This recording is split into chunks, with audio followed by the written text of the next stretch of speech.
Kaya kapag sagad mo, sagad kaliwa, sagad kanan, walang rubbing. Not unless pag nakasagad kanan ka, tapos nag-bounce ka sa harapan, ayun na.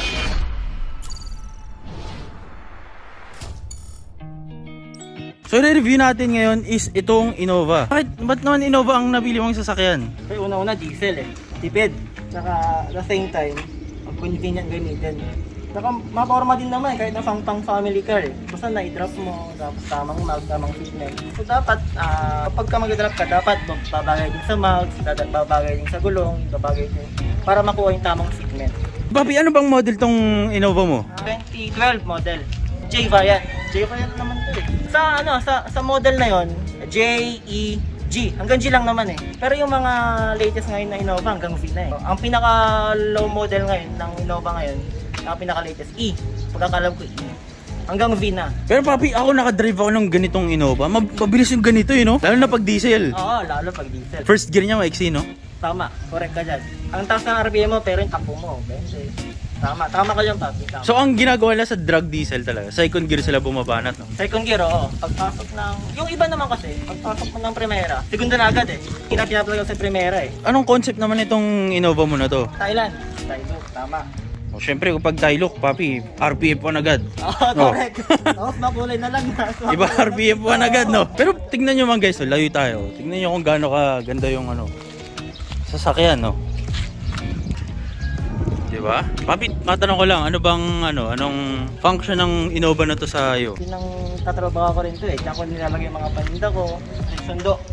Ano ba mga upgrades natin dyan? Ang binili ko dyan sa harapan, ito, gold emblem na Toyota, and then this one, chin. Chin lang na rubber chin lang yan actually. Pinakulay puti ko lang. Papi, matanong ko pala, bakit pala Thai concept ang napili mo? Ever since kasi nagmumotor ako dati. Ito yung unang pasok ko sa motor. Industrial na mga motor. Thailand concept na talaga gusto ko.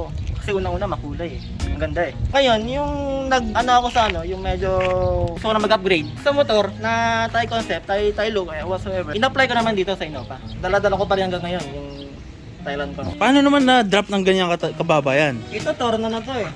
Torno, tapos sa likod, suspension ng Hilux.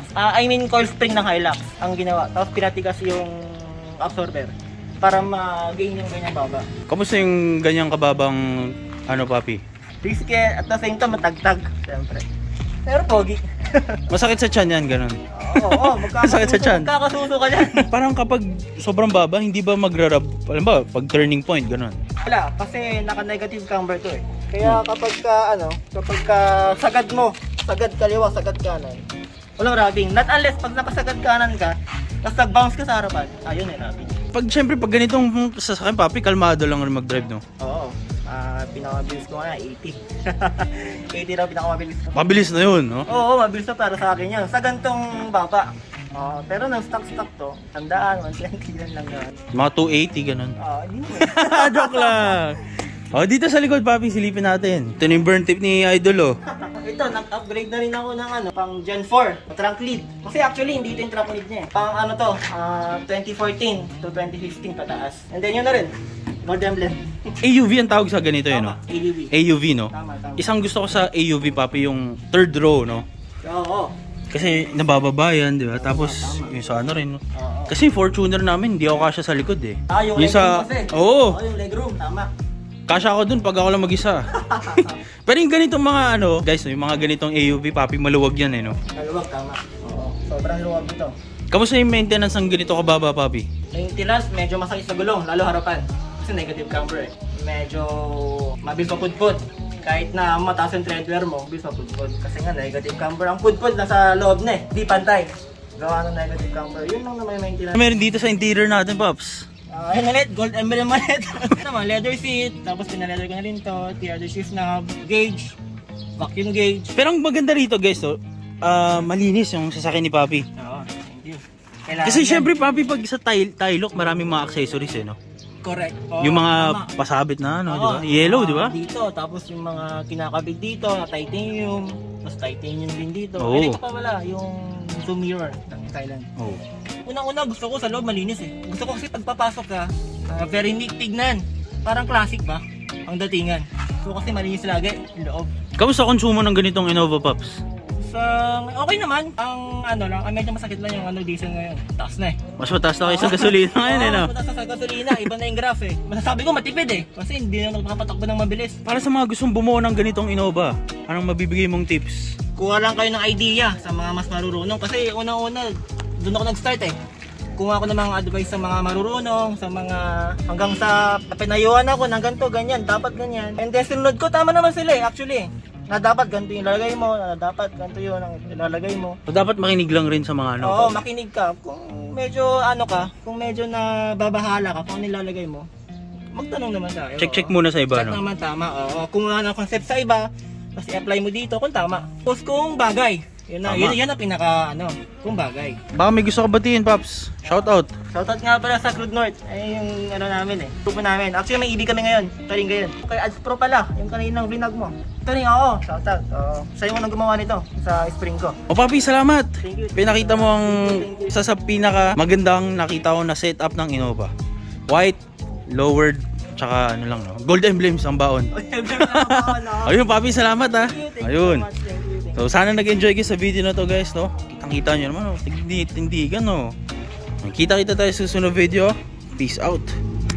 Ako muna ipakita sa inyo ang pinadala ng Stick Manila, guys. Air freshener siya, no? Tapos customizable. So if ever gusto nyo ng logo nyo or ng brand nyo na ikakabit sa inyong sasakyan with the purpose of being an air freshener, guys. So pwede yun sa Stick Manila. Ito yung kanilang pinadala, no? So bubuksan natin. Actually nakasarado pa to. Hindi pa siya nabubuksan. Pero gusto ko i-share sa inyo kung anong itsura sa loob. So buksan muna. Okay, guys, so ito yung laman. Actually, guys, sa pagbukas ko, tataka ko bakit walang amoy ito. Tapos na-realize ko, ni-sprayan pala siya, guys, no? Yan, so ito yung kanilang pang spray, guys. So basically, ang mangyayari is meron kang logo, sabit mo sa windshield. Mamaya punta tayo sa kotse, papakita ko anong itsura niya pag nakasabit, kung ano yung size. Tapos i-spray mo to dyan. So spray natin. Ganun. O, diba? Ang lakas ng amoy, no? Spray natin sa table, no? Sayang. Para sa mga naghahanap ng mga air freshener dyan na may kasamang logo nyo, pwede gusto. Kahit anong design kaya nilang gawin. I think meron din silang square version. Pero pinili ko yung bilog kasi may ligaw magsimba, guys. So, very unique in my opinion. Tapos pala, guys, so I think nagbebenta rin sila ng ganito kasi syempre minsan pag naubos na to, anong mangyayari, diba? Check ko yung page nila, nagbebenta rin sila ng refill nito, parang 60 ml ang kanilang binibenta for, not sure lang sa price, pero check nyo yung page nila, ito yung kanilang page pang. So makikita nyo dyan yung mga binibenta nila, pero napakabango na ito, guys. Forever talaga, ito yung pinakagusto ko talaga, marine squash. Sabi ko nga dati, number 1 key pag bumubuo kayo ng lumang kotse is dapat mabango yung inyong interior. Kasi, di ba? Maganda yung wow factor na ganun eh. Ganda na itong Euro na to. Bro. Nakatiti pa. Sheesh! Anyway, guys, hindi ko mapapakita sa inyo sa loob. Kasi nakaparada tayo sa mainit sa labas and naka-car cover na. So, dito ko papakita sa inyo sa ating Fortuner. So, pasok tayo sa loob. Isang gusto ko dito sa kanilang produkto is makakontrol mo kung gaano ka gusto mo ka-amoy. Diba? So, let's say, gusto mo yung mild na scent lang, ganun. Diba? Kontrolado mo kung gaano kalakas yung amoy, diba? Kasi dahil nga, meron kang spray. Diba? Ayan, meron kang spray. So, kung gusto mo, halimbawa, may mga friends kang sasakay, gusto mo, putok na putok yung amoy, spray mo lang ng spray yan, diba? Oo. Ay, yung POV nyo, guys, pag nagda-drive, no, ma-inspire kayo. Siyempre, makikita nyo yung logo nyo dyan, di ba?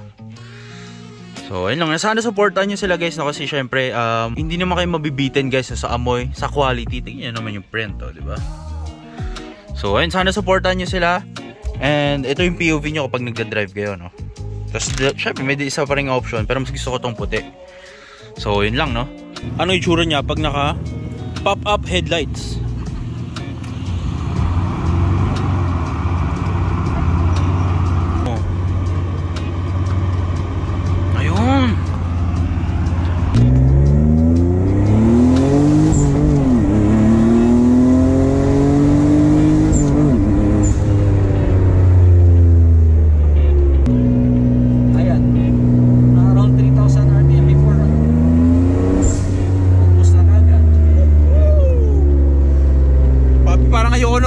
susi.